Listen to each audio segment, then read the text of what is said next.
আসসালামু আলাইকুম সবাইকে। আশা করছি সবাই অনেক ভালো আছেন। চলে আসলাম আবারও নতুন একটি ব্লগ নিয়ে।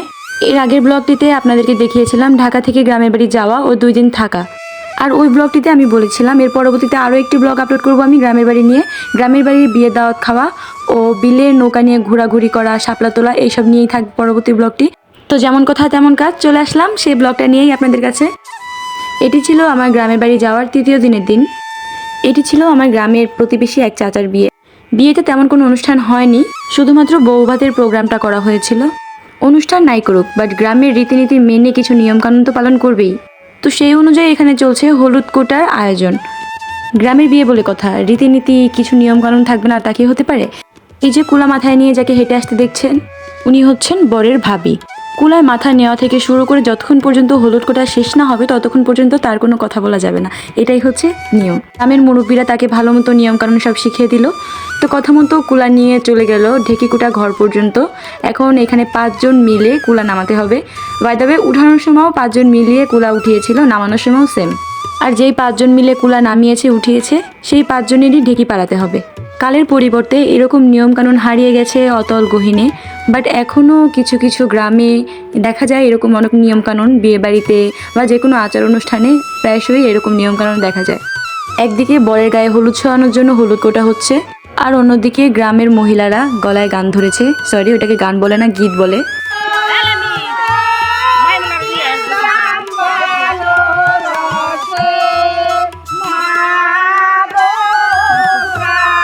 ওই দিন সন্ধ্যায় হলুদ কোটা শেষ করে চলে এসেছিলাম বাসায়।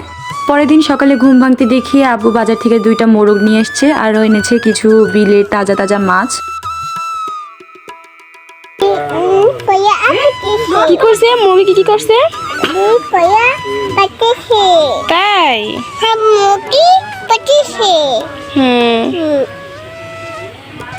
তো সকালে ঘুম থেকে উঠে ফ্রেশ হয়ে তারপর চলে যাচ্ছি বিয়ে বাড়িতে। এটা হচ্ছে বৌভাতের দিন সকালে। গতকাল সন্ধ্যার দিকে বউ আর বরের জন্য হলুদ কুটে রাখা হয়েছিল, সেই হলুদ দিয়ে আজকে বর বউ দুজনকে গোসল করাবে। আমাদের গ্রামের নিয়ম অনুযায়ী যে বাড়িতে বিয়ের দাওয়াত বা বৌভাতের দাওয়াত দেওয়া হয় সে বাড়িতে সকালের খাবার খেতে হয়। সব জায়গায় এরকম নিয়ম কিনা জানি না, বাট আমার মনে হলো যে সব জায়গায় হয়তো এরকম নিয়ম নেই, এই জন্য আমি জানালাম।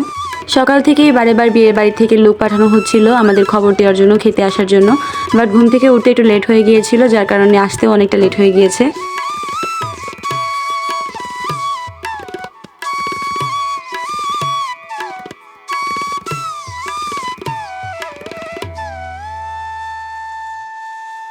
এসেই খাবার নিয়ে বসে পড়লাম। মুরগির মাংস দিয়ে পাতলা খিচুড়ি রান্না করা হয়েছিল। আমাদের গ্রামে যতগুলো বিয়ের দাওয়াত খেয়েছি সব জায়গায় সকালের নাস্তায় পাতলা খিচুড়িই দেওয়া হয়। খিচুড়িটা অসম্ভব লেভেলের মজা হয়েছিল। ভালো হওয়ার কারণে বেশ অনেকটা খিচুড়ি খাওয়া হয়েছে। একবার শেষ করে আবারও নিয়েছিলাম আমি। খাওয়া দাওয়া শেষ করে যাচ্ছিলাম নতুন বউ নতুন বর দুজনকে গোসল করানো দেখতে।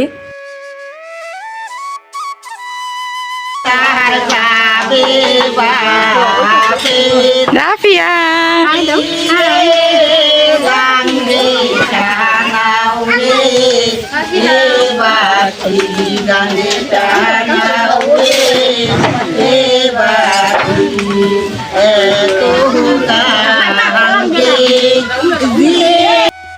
এখানে ওয়াজিহা বেশ মনোযোগ সহকারে গান শুনছিল। এখানে নতুন বর নতুন বউ দুজনকে গোসল করানোর আয়োজন চলছিল। প্রথমেই আগের দিনের ঢেকিতে কুটে রাখা হলুদ দিয়ে সারা শরীরে হলুদ মাখানো হচ্ছে।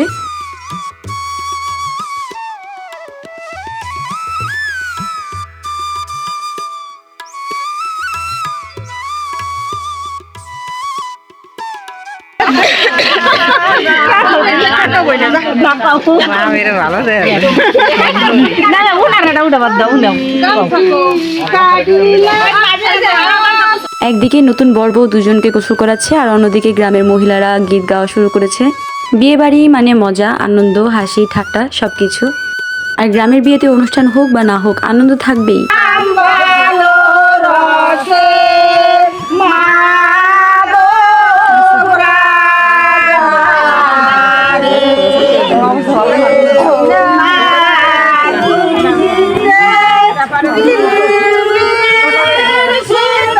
ছোট বোনেরা ভাস্তিরা গাছ থেকে কাঁচা তেঁতুল পেরেছিল, ওদের কাছ থেকে নিয়ে একটু খাচ্ছিলাম আমি। ছোটবেলায় আগে কত তেঁতুল গাছে উঠে কাঁচা তেঁতুল পেড়ে এভাবে লবণ দিয়ে খাওয়া হয়েছে, ওদেরকে দেখে সেই ছোটবেলার কথা মনে পড়ে যাচ্ছিল বারবার।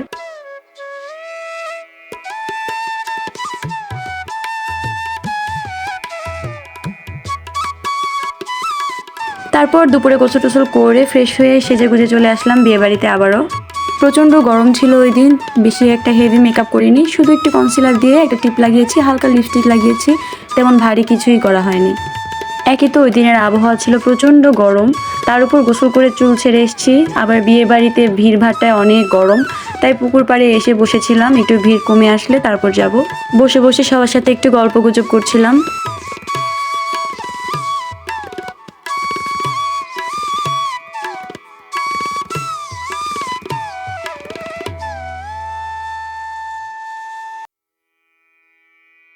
প্যান্ডেলের মধ্যে ভিড়টা কিছুটা কমতেই চলে আসলাম ভিতরে।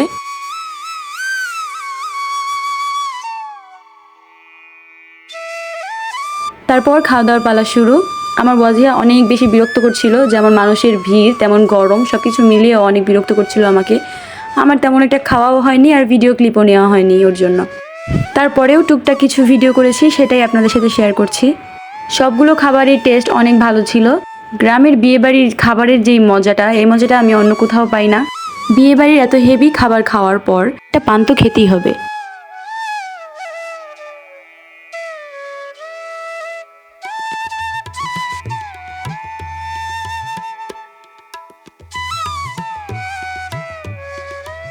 তারপর ওইখান থেকে চলে আসলাম, বেশি টাইম ওয়েস্ট করে নিই, কারণ এসেই আবার ফ্রেশ হয়ে যেতে হবে আমাদের বিলে।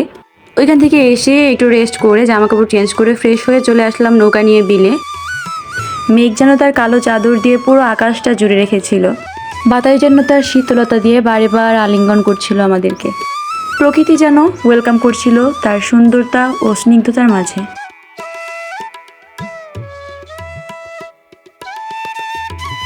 আমি জাস্ট ভাষা হারিয়ে ফেলেছি। এই সৌন্দর্য কিভাবে যে আমি আপনাদেরকে প্রকাশ করব, কোন ভাষায় বলবো সেটা আমার জানা নেই। জাস্ট এতটুকুই বলবো, আমি যতক্ষণ ওই জায়গাটায় ছিলাম আমার মনে হচ্ছিল আমি একটা অন্য জগতে, একটা অন্য দুনিয়ায় চলে এসেছি, ঠিক যেন রূপকথার গল্পে চলে এসেছি আমি।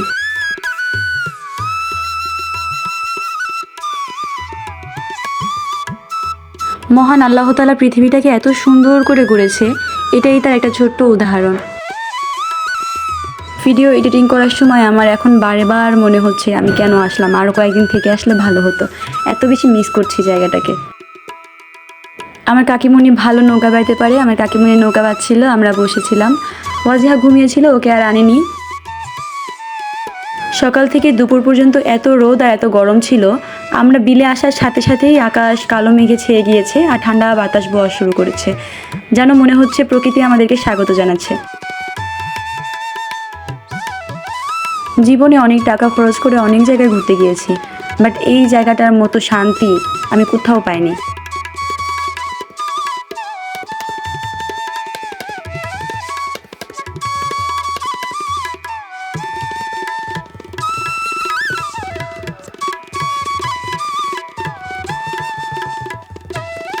এত সুন্দর জায়গায় আসতে পারা, এত সুন্দর দৃশ্য দুই চোখে দেখতে পারা, সব কিছুর ক্রেডিট যায় সম্পূর্ণ আমার কাকিমণির। আমরা কেউ নৌকাও বাইতে পারি না, কাকিমণি ভালো নৌকা বাইতে পারে, কাকিমণি আমাদেরকে নিয়ে এসছে ঘোরার জন্য। শাপলা ফুল দেখে আর দশ হয়েছিল না, উঠাতে শুরু করেছি। যেহেতু বিকেলের টাইম ছিল তাই ফুলগুলো বন্ধ অবস্থায় ছিল, সকালের দিকে আসলে ফুলগুলো ফোটা অবস্থায় দেখতে পাওয়া যায়, তাই ভাবলাম আমরা সকালেও আসবো এখানে। শাপলা ফুল ফোটা অবস্থায় বিল দেখবো, ছবি তুলবো আর শাপলাও উঠাবো।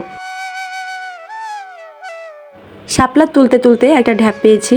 শুদ্ধ বাংলা ভাষায় এটাকে কি বলে তা আমার জানা নেই, আমাদের আঞ্চলিক ভাষায় এটাকে ঢ্যাপ বলে।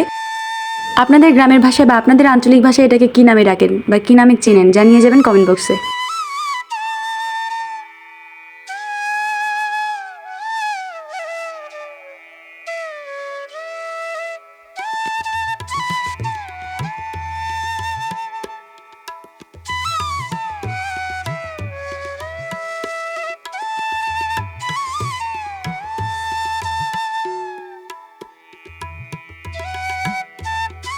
বিল থেকে ফিরতে ফিরতে সন্ধ্যা হয়ে গিয়েছিল।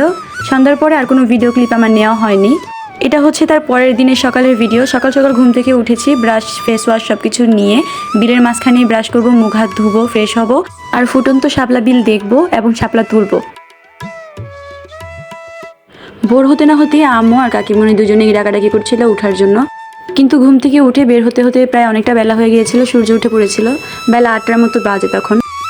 তাই মনে মনে ভাবছিলাম যে ফুটন্ত অবস্থায় ফুল দেখতে পাবো কি না কে জানে, বাট লাক ভালো ছিল যে এই ফুল ফুটন্ত অবস্থায় পেয়েছি। অনেক ছবি তুলেছি, অনেক ভিডিও করেছি।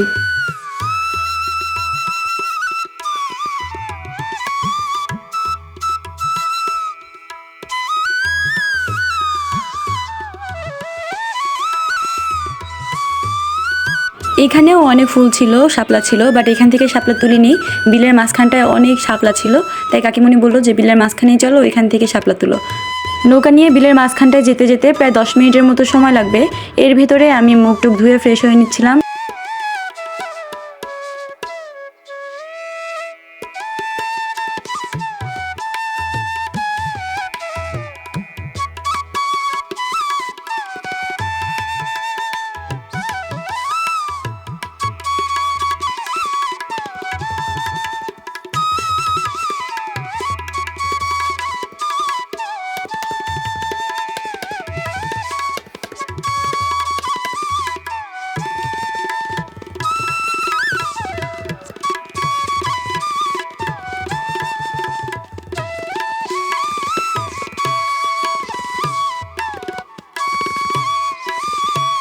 এই তো চলে আসলাম বিলের মাঝখানে। অনেকগুলো শাপলা তুলেছি।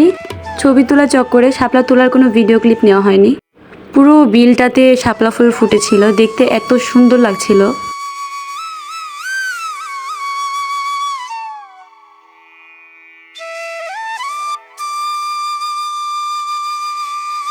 যেহেতু শৈশবের অনেকটা সময় আমার গ্রামে কাটানো হয়েছে, এরকম টুকটাক সৌন্দর্য আমি আগেও দেখেছি, কিন্তু অনেক ছোটবেলায়।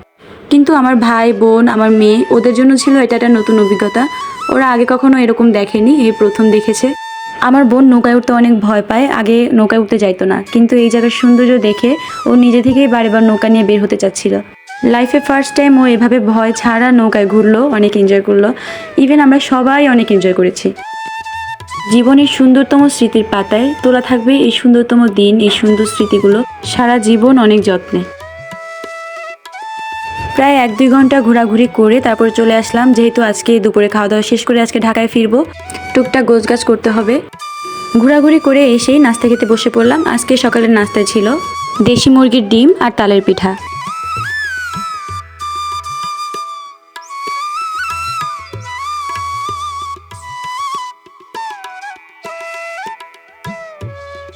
নাস্তা শেষ করেই আমার কাকিমণি কয়েকটা পেয়ারা পেড়ে দিচ্ছিল গাছ থেকে। এরপর গোসল টোসল শেষ করে লেগে গিয়েছিলাম লাকিজ প্যাকিং করার কাজে। তারপর দুপুরে খাওয়া দাওয়া শেষ করে রওনা দিয়ে দিয়েছিলাম ঢাকার উদ্দেশ্যে। এগুলো কোনো কিছুরই ভিডিও ক্লিপ নেওয়া হয়নি, যেহেতু অনেক বেশি তাড়াহুড়ার মাঝখানে সব কিছু করা হয়েছিল। আমরা বাসা থেকে বের হয়ে অটো নিয়ে নিয়েছি, এর ভেতরে ঝুম বৃষ্টি শুরু হয়ে গিয়েছে। আসার সময় কত আনন্দ, কত উত্তেজনা ছিল আমার, কিন্তু যাওয়ার সময় মনটা একদম ভারী হয়ে যাচ্ছিল, মন চাচ্ছিল না যেতে। 4-5টা দিন চোখের নিমিষেই কিভাবে শেষ হয়ে গেল। যাই হোক, সময় তো আর ধরে রাখা যায় না, সময় তার নিজের গতিতেই চলবে। ঢাকা যাওয়ার পর আবার যে যার কাজে লেগে যাব, আবারও সেই ব্যস্ততম সময় শুরু হয়ে যাবে, কিন্তু থেকে যাবে এই সুন্দর স্মৃতিগুলো, যা মনে করে আমরা মাঝে মাঝে অনেক আনন্দিত হয়ে যাব, হাসি ফুটে আসবে ঠোঁটের এক কোণে। যাই হোক, আজকের মতো বিদায় জানাচ্ছি, সবাই ভালো থাকবেন। আর এমন ব্লগ ভিডিও যদি আরও দেখতে চান তাহলে অবশ্যই আমার চ্যানেলে একটা সাবস্ক্রাইব করে আমার সাথে থাকবেন। আজকের মতো আল্লাহ হাফেজ।